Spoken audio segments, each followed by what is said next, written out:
আসসালামু আলাইকুম প্রিয় শিক্ষার্থী বন্ধুরা, তোমরা কেমন আছো? নিশ্চয়ই ভালো আছো। আমাদের আজকের ক্লাসে তোমাদেরকে স্বাগতম।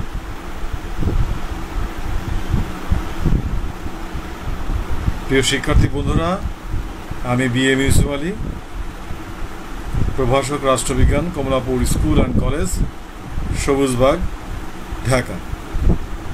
আজ আমি পৌরনীতি সুশাসন প্রথম পত্রের প্রথম অধ্যায় থেকে একটি বিষয় নিয়ে আলোচনা করব। তোমরা আমার সাথে থাকবে এই প্রত্যাশা করছি।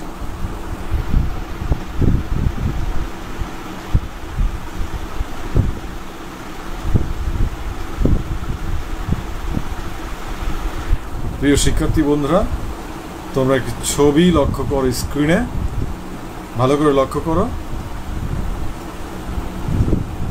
হ্যাঁ, এই বইটা আগেও তোমরা দেখেছো। বইটির নাম হচ্ছে দ্য ফিলোসফি অফ সিটিজেনশিপ। দেখি এই বইটা কে লিখেছেন। E.M. হোয়াইট। শিক্ষার্থী বন্ধুরা, E.M. হোয়াইট সম্পর্কে তোমরা ইতিমধ্যে জেনেছো। আমাদের যে সাবজেক্ট, সেই সাবজেক্ট সম্পর্কে খুব ভালো একটি সংজ্ঞা দিয়েছেন পৌরনীতির। আরেকটি ছবি আমরা দেখি। এই ছবিটি আগেও দেখেছো তোমরা। এই ছবির ব্যক্তিটির কথা কি তোমাদের মনে আছে? দেখি ওনার নাম কি। Frederick James Gould. প্রিয় শিক্ষার্থী বন্ধুরা, ইনিও আমাদের সাবজেক্টের সাথে সংশ্লিষ্ট। আরও কিছু ছবি আমরা দেখি। প্রিয় শিক্ষার্থী বন্ধুরা, এই চিরচেনা দৃশ্যের সাথে তোমরা অনেকেই পরিচিত। দেখো, অনেকগুলো ব্যক্তি লাইনে দাঁড়িয়ে আছে, পিছনে পোস্টার। এরা কারা? হ্যাঁ, তোমরা ধরতে পেরেছ। এই ব্যক্তিরা হচ্ছে রাষ্ট্রের নাগরিক এবং তারা তাদের রাজনৈতিক অধিকার প্রয়োগ করার উদ্দেশ্যেই, যাকে বলি ভোটাধিকার প্রয়োগ করার উদ্দেশ্যেই ভোট দিতে এসছে ভোট কেন্দ্রে। নাগরিক, রাষ্ট্রের নাগরিক। হ্যাঁ, আর একটু ছবি দেখো তোমরা। ছবিতে লেখা আছে ঢাকা উত্তর সিটি কর্পোরেশন। সিটি কর্পোরেশন হচ্ছে স্থানীয় সংস্থা, আমরা এর সাথে যুক্ত। আরেকটি ছবি আমরা দেখি, তোমরা খেয়াল করে দেখো। এটি একটি আন্তর্জাতিক সংস্থার সদর দপ্তর, যা নিউ ইয়র্কে অবস্থিত। তোমরা কি বুঝতে পেরেছ? দেখো, হ্যাঁ, এই তো ধরতে পেরেছ, জাতিসংঘ। প্রিয় শিক্ষার্থী বন্ধুরা, এই যে বিষয়গুলো আমরা দেখলাম, E.M. হোয়াইট, ফ্রেডারিক গোল্ড, নাগরিক, সিটি কর্পোরেশন, জাতিসংঘ, এই বিষয়গুলো নিয়ে কোন সাবজেক্ট আলোচনা করে তোমরা বলতে পারবে? হ্যাঁ, আমরা একটু দেখে নিই স্ক্রিনে। পৌরনীতি ও সুশাসন। পৌরনীতি ও সুশাসনই কিন্তু নাগরিক, ভোটাধিকার, জাতিসংঘ, সিটি কর্পোরেশন, এইগুলো নিয়ে আলোচনা করা। প্রিয় শিক্ষার্থী বন্ধুরা, চলো আমরা আরও কিছু ছবি দেখি।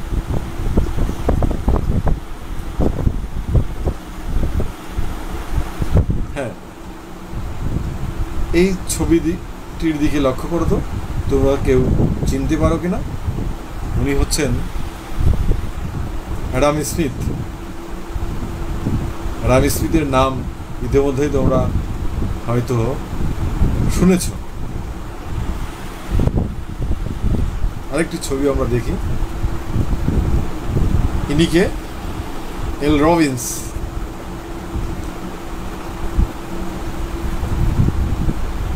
তাকে হয়তো তোমরা চেনো।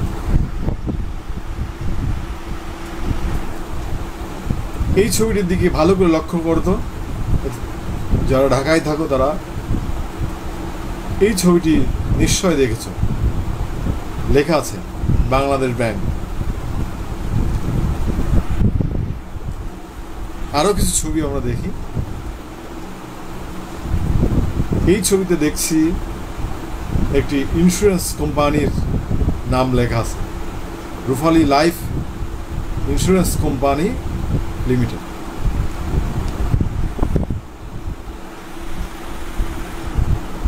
আরেকটি ছবি আমরা দেখি।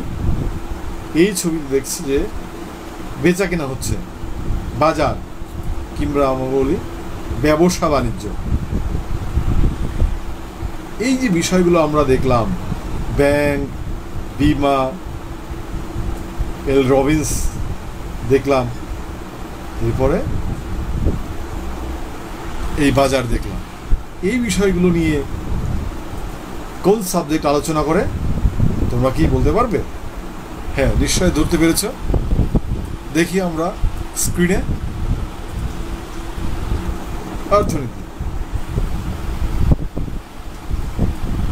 তাহলে আজকের পাঠ আমাদের কি হতে পারে বন্ধুরা? প্রথমে আমরা দেখলাম যে বিষয়গুলো ছবিতে দেখিয়েছিলাম, সেগুলো ছিল পৌরনীতি ও সুশাসনের সাথে সম্পর্কযুক্ত।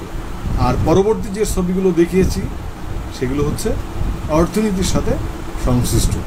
প্রিয় শিক্ষার্থী বন্ধুরা, তোমরা এতক্ষণে বুঝে গেছো আজকের আমাদের আলোচনার বিষয় কি, আজকের পাঠ কি। আজকের পাঠ হচ্ছে পৌরনীতি ও সুশাসনের সাথে অর্থনীতির সম্পর্ক। প্রিয় শিক্ষার্থী বন্ধুরা, আজ আমরা সিভিক্স অ্যান্ড গুড গভর্নেন্স এবং ইকোনমিক্সের সাথে সম্পর্ক বা রিলেশন নিয়ে আলোচনা করব। প্রিয় শিক্ষার্থী বন্ধুরা, প্রথমে শিখন জেনে নিই। এই পাঠ শেষে শিক্ষার্থী বন্ধুরা তোমরা পৌরনীতি ও সুশাসনের সাথে অর্থনীতির সম্পর্ক বর্ণনা করতে পারো। আমি আবারও বলছি, আমরা আজ আলোচনা করার পর তোমরা পৌরনীতি ও সুশাসনের সাথে অর্থনীতির যে সম্পর্ক তা বর্ণনা করতে পারো।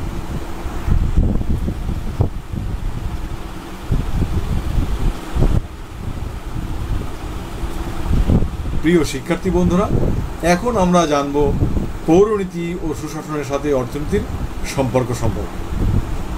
আসলে পৌরনীতি ও সুশাসন এবং অর্থনীতি এই দুটি বিষয়ই কিন্তু সামাজিক বিজ্ঞানের গুরুত্বপূর্ণ শাখা। অষ্টাদশ শতাব্দী পর্যন্ত অর্থনীতি রাষ্ট্রবিজ্ঞানের একটি অংশ হিসেবেই বিবেচিত হতো। এই কারণে পৌরনীতি ও সুশাসন এবং অর্থনীতির একটি সম্পর্ক রয়েছে। সেই সম্পর্কটা কেমন? ঘনিষ্ঠ এবং নিবিড়। রাষ্ট্রবিজ্ঞান বললাম, রাষ্ট্রবিজ্ঞানের ছোট ভাই হচ্ছে পৌরনীতি ও সুশাসন। রাষ্ট্রবিজ্ঞানের সাথে আমরা এর আগে কিন্তু পৌরনীতির সম্পর্ক আলোচনা করেছিলাম। পৌরনীতি এবং রাষ্ট্রবিজ্ঞান একই মায়ের দুটি সন্তান, একই বৃন্তের দুটি ফুল হিসেবে অভিহিত করা হয়। একজন বড় ভাই রাষ্ট্রবিজ্ঞান, ছোট ভাই হচ্ছে পৌরনীতি ও সুশাসন। অতএব আমরা বললাম যে অষ্টাদশ শতক পর্যন্ত রাষ্ট্রবিজ্ঞান এবং অর্থনীতি একসাথে ছিল, পরবর্তীতে এটা ভিন্ন হয়ে গেছে।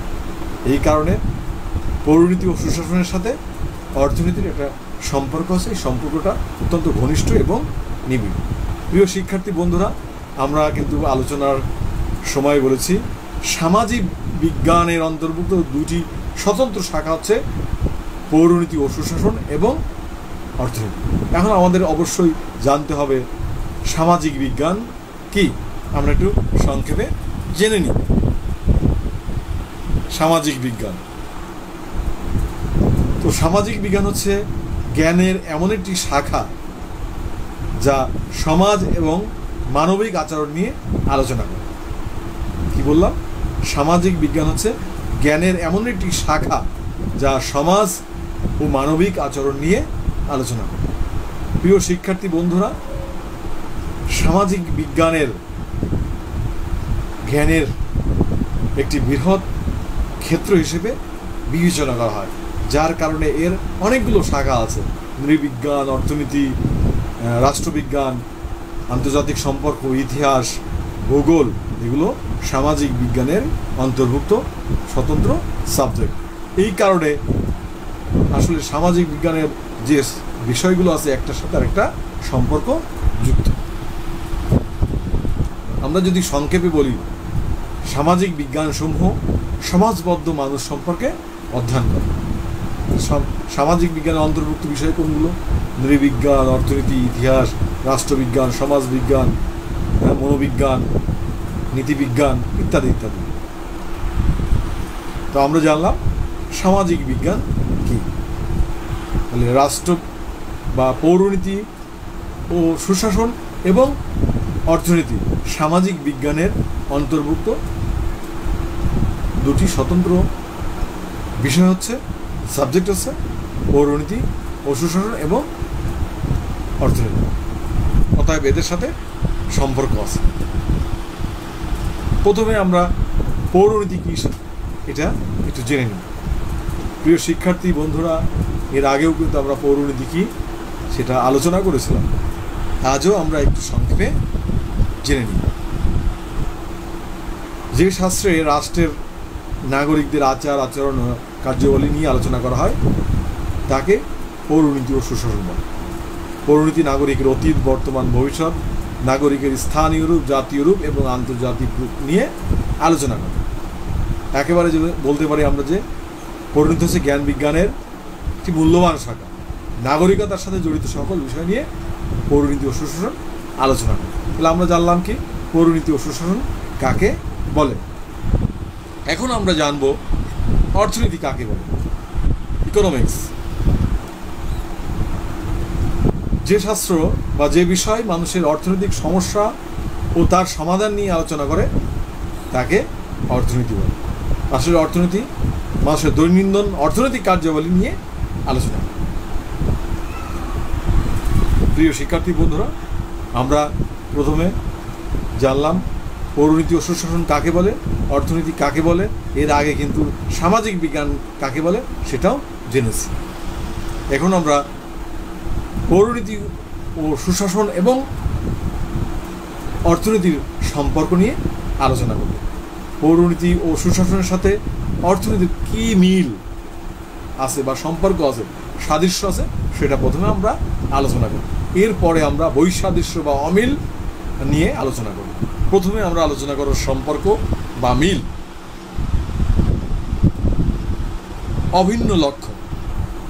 পৌরনীতি ও সুশাসন এবং অর্থনীতির লক্ষ্য হচ্ছে অভিন্ন, প্রায় একই। তা হলো মানুষের কল্যাণ সাধন করা। কি? মানুষের কল্যাণ সাধন করা। এই কল্যাণ করে কে? পৌরনীতি ও সুশাসন এবং অর্থনীতি। রাষ্ট্রের দুর্নীতি হ্রাস করে কিভাবে উন্নত নাগরিক জীবন গঠন করা যায়, কিভাবে সুনাগরিক হওয়া যায়, নাগরিকের অধিকার ও কর্তব্য কী কী ইত্যাদি বিষয় পৌরনীতি ও সুশাসন আলোচনা করে। আর অর্থনীতি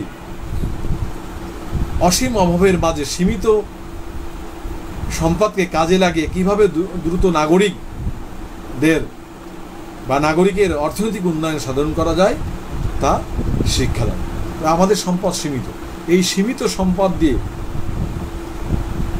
কীভাবে অসীম অভাবকে পূরণ করা যায় সেটাই অর্থনীতি আলোচনা করে, এবং কিভাবে নাগরিকের অর্থনৈতিক উন্নয়ন সাধন করা যায় তার শিক্ষা দেয় অর্থনীতি। তাহলে পৌরনীতি ও সুশাসন এবং অর্থনীতির উদ্দেশ্য হচ্ছে এক, অভিন্ন, এটা মানুষের কল্যাণ সাধন করা। আলোচ্য বিষয়ের বিল। পৌরনীতি ও সুশাসন এবং অর্থনীতির আলোচ্যগত মিল আছে। একই বিষয় নিয়ে দুটি সাবজেক্ট আলোচনা করব, সেটা এখন আমরা আলোচনা করব। তো এর আগে কিন্তু আমরা পৌরনীতি ও সুশাসন কাকে বলে এবং অর্থনীতি কাকে বলে সেটা জেনেছি। তাহলে আমরা বললাম যে পৌরনীতি ও সুশাসন এবং অর্থনীতির মধ্যে আলোচ্য বিষয়ের সাদৃশ্য বা মিল রয়েছে। আমরা জানি যে প্রত্যেকটি রাজনৈতিক সমস্যার যেমন অর্থনৈতিক দিক রয়েছে, তেমনি প্রত্যেকটি অর্থনৈতিক সমস্যার একটি রাজনৈতিক দিক রয়েছে। রাজনীতিবিদদের যেমন পৌরনীতি ও সুশাসনের জ্ঞান থাকা দরকার রাখতে হয়, তেমনই অর্থনীতিবিদদেরও পৌরনীতি ও সুশাসনের এবং রাজনীতি এবং রাষ্ট্রবিজ্ঞান সম্পর্কে জ্ঞানের অধিকারী হতে হয়। উভয় শাস্ত্রই আমরা আগেই বলেছি আলোচ্য বিষয়ে মিল আছে। উভয় শাস্ত্রই মানে পৌরনীতি ও সুশাসন এবং অর্থনীতি, যেমন বার্ষিক বাজেট, পররাষ্ট্রনীতি, জনসংখ্যা সমস্যা, সমবায়, বৈদেশিক বাণিজ্য ইত্যাদি নিয়ে আলোচনা করে। অর্থাৎ দুইটি বিষয়, পৌরনীতি ও সুশাসন এবং অর্থনীতি, একই বিষয় নিয়ে আলোচনা করে। সেটা কি? বৈদেশিক বাণিজ্য, পররাষ্ট্রনীতি, বার্ষিক বাজেট, জনসংখ্যা সমস্যা, সমবায় ইত্যাদি। পৌরনীতি ও সুশাসন যেমন আলোচনা করে এগুলো, আবার অর্থনীতিও এই বিষয় নিয়ে আলোচনা করে থাকে। তাহলে আলোচ্য বিষয় মিল আছে, যে পৌরনীতি ও সুশাসন এবং অর্থনীতি একই বিষয় নিয়ে আলোচনা করে, পরস্পর পরিপূরক, একটা ছাড়া একটা কল্পনা করা যায় না, দরকার হয়। পৌরনীতি ও সুশাসন এবং অর্থনীতি পরস্পর পরিপূরক ও সহায়ক। মানুষের অর্থনৈতিক ও রাজনৈতিক জীবন বিচ্ছিন্ন নয়, বরং একে অপরের পরিপূরক ও সহায়ক। একটির পরিবর্তন হলে অন্যটির পরিবর্তন হয়। যেমন ধরো রাজনৈতিক ব্যবস্থা হচ্ছে গণতন্ত্র, এই জন্যে এর গণতন্ত্রের যে গণতন্ত্র রাজনৈতিক ব্যবস্থা, আর এই রাজনৈতিক ব্যবস্থার অর্থনৈতিক ব্যবস্থা হচ্ছে গণতন্ত্র। এখন যদি আমাদের রাজনৈতিক ব্যবস্থা পরিবর্তন হয়ে সমাজতান্ত্রিক হয়ে যায়, তাহলে আমাদের অর্থনৈতিক ব্যবস্থাও পরিবর্তন হয়ে যায়, সমাজতান্ত্রিক অর্থ ব্যবস্থা হয়ে যাবে। আবার ধরো আমাদের রাষ্ট্র ব্যবস্থা বা রাজনৈতিক ব্যবস্থা যদি হয়ে যায় ধর্মতান্ত্রিক, তাহলে আমাদের অর্থনৈতিক ব্যবস্থা হয়ে যাবে ধর্মের অনুরূপ। ধর্ম ব্যবস্থায় কী আছে অর্থনৈতিক ব্যবস্থা, সেটাই আমরা ফলো করব। অতএব একটির পরিবর্তন হলে আরেকটির পরিবর্তন হয়ে যায়। রাজনীতির পরিবর্তন হলে অর্থনীতি পরিবর্তন হয়, অর্থনৈতিক ব্যবস্থার পরিবর্তন হলে রাজনৈতিক ব্যবস্থার পরিবর্তন হয়। এটা অধ্যাপক ম্যাকাইবার কিন্তু একই কথা বলছে, একটি পরিবর্তন হলে অপরটিরও পরিবর্তন সাধিত হয়। এই জন্য এটা একটি পৌরনীতি ও সুশাসন এবং রাষ্ট্রবিজ্ঞান একে অপরের পরিপূরক ও সহায়ক। প্রিয় শিক্ষার্থী বন্ধুরা, আমরা এতক্ষণ পৌরনীতি ও সুশাসন এবং অর্থনীতির সম্পর্ক বা মিল দেখলাম। এখন আমরা আলোচনা করব পার্থক্য, বৈসাদৃশ্য বা অমিল। মিল থাকলেও অমিল তো অবশ্যই আছে, সেইগুলো আমরা অমিল বা পার্থক্য কী আছে সেটা এখন আলোচনা করব। প্রিয় শিক্ষার্থী বন্ধুরা, এখন আমরা দেখব বিষয় বস্তুগত পার্থক্য। আমরা আগে বলেছিলাম পৌরনীতি ও সুশাসন এবং রাষ্ট্রবিজ্ঞান একই বিষয় নিয়ে আলোচনা করে, যেমন বৈদেশিক বাণিজ্য, পররাষ্ট্রনীতি, বাজেট, জনসংখ্যা সমস্যা ইত্যাদি ইত্যাদি ইত্যাদি, সমবায় ইত্যাদি বিষয়গুলো পৌরনীতি যেমন আলোচনা করে, অর্থনীতিও আলোচনা করে। তবে সব ক্ষেত্রে কিন্তু আসলে পৌরনীতি ও সুশাসন এবং অর্থনীতি আলোচনা করে না, ভিন্নতা রয়েছে, বিষয়বস্তুগত পার্থক্য আছে। আমরা জানি যে পৌরনীতি ও সুশাসন নাগরিকতার সাথে জড়িত সকল বিষয়ই আলোচনা করে। নাগরিকের অধিকার, কর্তব্য, নাগরিকের অতীত, বর্তমান, ভবিষ্যৎ, নাগরিকের স্থানীয় রূপ, জাতীয় রূপ, আন্তর্জাতিক রূপ, নাগরিকতার সাথে জড়িত সকল বিষয় নিয়ে আলোচনা করে। আর অর্থনীতি আলোচ্য বিষয় হচ্ছে মানুষের অর্থনৈতিক কার্যক্রম। কি বললাম? অর্থনীতির প্রধান আলোচ্য বিষয় হচ্ছে মানুষের অর্থনৈতিক কার্যক্রম। অর্থনীতি অভাব, চাহিদা, উৎপাদন, বন্টন, মুদ্রা, ব্যাংক, ব্যবসা, বাণিজ্য, শুল্ক, কর ইত্যাদি নিয়ে আলোচনা করব। প্রিয় শিক্ষার্থী বন্ধুরা, তোমরা এই বিষয়টা একটু মনে রাখবে। অনেক সময় প্রশ্ন আসে, ক্রিয়েটিভ কোশ্চেন যেমন আসে, এই টপিকসগুলো আসে যে জনাব অমুক একটি সাবজেক্ট নিয়েছে, তার সাবজেক্টে এই বিষয় নিয়ে আলোচনা করে, নাগরিকের অধিকার, কর্তব্য। আরেকজন ব্যক্তি যে উৎপাদন, বন্টন, বিনিয়োগ, মুদ্রা, শুল্ক নিয়ে ইত্যাদি আলোচনা করে তার সাবজেক্টটি। তাহলে এই সাবজেক্টের ভিতর কে কোন সাবজেক্টটি নিয়েছেন এইভাবে কিন্তু আসে। অর্থাৎ সৃজনশীল কোশ্চেন ধরতে গেলে অবশ্যই এই টপিকসটু আমাদের সবারই মুখস্থ করতে হবে বা ভালো করে ধারণা নিতে হবে। পৌরনীতি কী আলোচনা করে আর অর্থনীতি কী আলোচনা করে? অর্থনীতি আলোচনা করে অভাব, চাহিদা, উৎপাদন, বন্টন, মুদ্রা, ব্যাংক, ব্যবসা বাণিজ্য, কর, শুল্ক ইত্যাদি। আর পৌরনীতি কী নিয়ে আলোচনা করে? নাগরিকের অতীত, বর্তমান, ভবিষ্যৎ, নাগরিকের স্থানীয় রূপ, জাতীয় রূপ, সরকারের শ্রেণী বিভাগ, রাজনৈতিক দল ইত্যাদি ইত্যাদি ইত্যাদি, আমলাতন্ত্র, এইগুলো।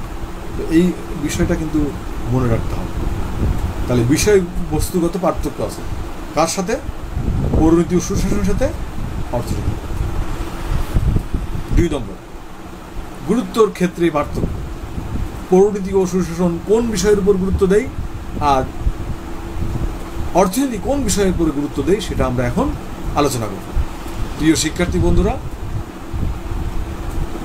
অর্থনীতি সমগ্র অর্থনৈতিক ব্যবস্থার উপর গুরুত্ব আরোপ করে। কি বললাম? অর্থনীতি সমগ্র অর্থনৈতিক ব্যবস্থার উপরে গুরুত্ব আরোপ করে, গুরুত্ব দেয়। আর পৌরনীতি ও সুশাসন নাগরিকের অধিকার ও কর্তব্যের উপরে গুরুত্ব আরোপ করে। তাহলে আমরা দেখলাম অর্থনৈতিক ব্যবস্থার উপর গুরুত্ব দেয় কে? অর্থনীতি। আর নাগরিকের অধিকার ও কর্তব্যের উপর বেশি জোর দেয় পৌরনীতি ও সুশাসন। 3 নম্বর পার্থক্য, অনুশীলন পদ্ধতির পার্থক্য। অনুশীলন পদ্ধতির পার্থক্য। পৌরনীতি অনুশীলন পদ্ধতি কেমন আর অর্থনীতির অনুশীলন পদ্ধতি কেমন সেটা আমরা দেখব। প্রিয় শিক্ষার্থী বন্ধুরা, পৌরনীতি ও সুশাসনের অনুশীলন পদ্ধতি মূলত ঐতিহাসিক বিষয়গুলো ঐতিহাসিক পদ্ধতিতে এখানে আলোচনা করা হয়। কিন্তু অর্থনীতির অনুশীলন পদ্ধতি প্রধানত গাণিতিক, অঙ্কের মতো। ঠিক আছে? তাহলে পৌরনীতি ও সুশাসনের অনুশীলন পদ্ধতি হচ্ছে মূলত ঐতিহাসিক, কিন্তু অর্থনীতির অনুশীলন পদ্ধতি হচ্ছে প্রধানত গাণিতিক। এই জন্য যাদের মেধা ভালো বা যারা অঙ্ক ভালো বোঝে তারা কিন্তু ইকোনমিক্স পড়লে ভালো করে। ঠিক আছে? তাহলে অনুশীলন পদ্ধতির পার্থক্য আছে কার সাথে? পৌরনীতি ও সুশাসনের সাথে অর্থনীতি। বস্তুনিষ্ঠতার পার্থক্য। পৌরনীতি ও সুশাসনের সাথে অর্থনীতির বস্তুনিষ্ঠতার দিক দিয়ে পার্থক্য আছে, সেটা আমরা এখন আলোচনা করব। পৌরনীতি ও সুশাসন অনেকটাই নীতিনিষ্ঠ বিজ্ঞান, আর অর্থনীতি মূলত বস্তুনিষ্ঠ শাস্ত্র বা বিজ্ঞান। তাহলে বস্তুনিষ্ঠ তার পার্থক্য আছে পৌরনীতি ও সুশাসন এবং অর্থনীতির মধ্যে। পৌরনীতি ও সুশাসন অনেকটা নীতিনিষ্ঠ বিজ্ঞান, আর অর্থনীতি হচ্ছে মূলত বস্তুনিষ্ঠ বিজ্ঞান বা শাস্ত্র। প্রিয় শিক্ষার্থী বন্ধুরা, এতক্ষণ আমরা পৌরনীতি ও সুশাসনের প্রথম পর্যায়ে আলোচনা করলাম সম্পর্ক। এই সম্পর্কের ভিতরে মিল কী ছিল, সাদৃশ্য কী ছিল, সেটা পরবর্তীতে আলোচনা করলাম অমিল। তো এই আলোচনা শেষে আমরা বলতে পারি যে এদের ভিতরে কি যেমন পার্থক্য আছে, পার্থক্য থাকলেও এদের সম্পর্ক কেমন? অত্যন্ত নিবিড় এবং ঘনিষ্ঠ। এদের মানে পৌরনীতি এবং সুশাসন উভয় সাবজেক্টের বা বিষয়ের উদ্দেশ্য কি? জনগণের কল্যাণ সাধন করা। প্রিয় শিক্ষার্থী বন্ধুরা, আমরা একেবারে আলোচনার শেষ প্রান্তে চলে এসেছি। তবে প্রিয় শিক্ষার্থী বন্ধুরা, তোমাদের এই যে পৌরনীতি ও সুশাসনের সাথে অর্থনীতির সম্পর্ক কেমন এই বিষয়টি ভালো করে জানতে হবে। কারণ অনেক সময় পরীক্ষায় প্রশ্ন আসে পৌরনীতি ও সুশাসনের সাথে অর্থনীতির সম্পর্ক গভীর বিশ্লেষণ কর, মতামত দাও। এই কারণে আমাদের আজকের আলোচনা খুবই গুরুত্বপূর্ণ। প্রিয় শিক্ষার্থী বন্ধুরা, এতক্ষণ যে বিষয়গুলো আলোচনা করেছি সেই বিষয়টা তোমরা কতটুকু বুঝতে পেরেছ, আমি কতগুলো প্রশ্নের মাধ্যমে সেটা জানার চেষ্টা করবো। এখন তোমরা সবাই প্রস্তুত তো? হ্যাঁ, একেবারে সহজ একটি প্রশ্ন। কোন শতাব্দী পর্যন্ত অর্থনীতি রাষ্ট্রবিজ্ঞানের শাখা বা অংশ হিসেবে বিবেচিত? প্রিয় শিক্ষার্থী বন্ধুরা, একসময় এই অর্থনীতি রাষ্ট্রবিজ্ঞানের একটি অংশ ছিল। কত শতাব্দী পর্যন্ত সেটা? হ্যাঁ, তোমরা বলতে পারবে? অষ্টাদশ শতাব্দী পর্যন্ত অর্থনীতি রাষ্ট্রবিজ্ঞানের শাখা বা অংশ হিসেবে বিবেচিত হতো।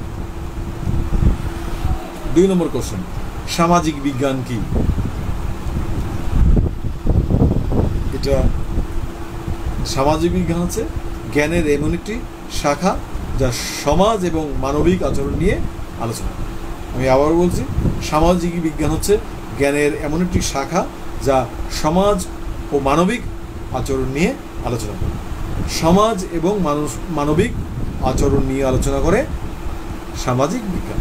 এর ক্ষেত্র কিন্তু এই জ্ঞানের শাখাটির ক্ষেত্র অনেক বড়, এর অন্তর্ভুক্ত অনেক সাবজেক্ট এই সামাজিক বিজ্ঞান। যেমন আমরা বললাম পৌরনীতি, সুশাসন, রাষ্ট্রবিজ্ঞান, অর্থনীতি, নীতিশাস্ত্র, ভূগোল,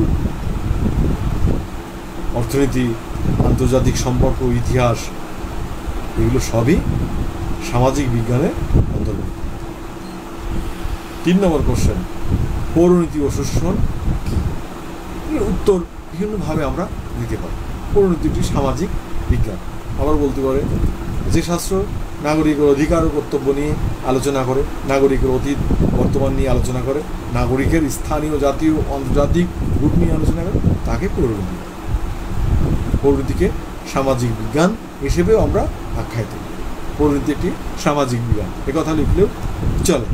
আমরা আলোচনার শুরুতে বলেছিলাম যে শাস্ত্র রাষ্ট্রের নাগরিকের আচার আচরণ ও কার্যকলাপ পর্যালোচনা করে তাকে পৌরনীতি ও সুশাসন। প্রিয় শিক্ষার্থী বন্ধুরা, নিশ্চয় তোমরা বাসায় বসে আমার এই লেকচার বা আমার এই পাঠ দেখছো বা শুনছো। আমার বিশ্বাস এই পাঠটি তোমরা যদি মনোযোগ সহকারে শোনো তাহলে তোমাদের অনেক উপকারে আসবে। তোমরা বাসায় থাকবে, পড়াশুনো করবে, নিরাপদে থাকবে। সামনে আমাদের পরীক্ষা হবে, মান্থলি টেস্ট, তোমরা প্রস্তুত হতে থাকো। তো আজ এ পর্যন্ত। এর আগেই আমি তোমাদেরকে একটি বাড়ির কাজ দিয়ে শেষ করতে চাই। বাড়ির কাজটি তোমরা লিখে নাও, খাতা কলম বের করো। আমাদের আজকের বাড়ির কাজটি হচ্ছে পৌরনীতি ও সুশাসন এবং অর্থনীতি পরস্পর গভীরভাবে সম্পর্কযুক্ত, বিশ্লেষণ করো।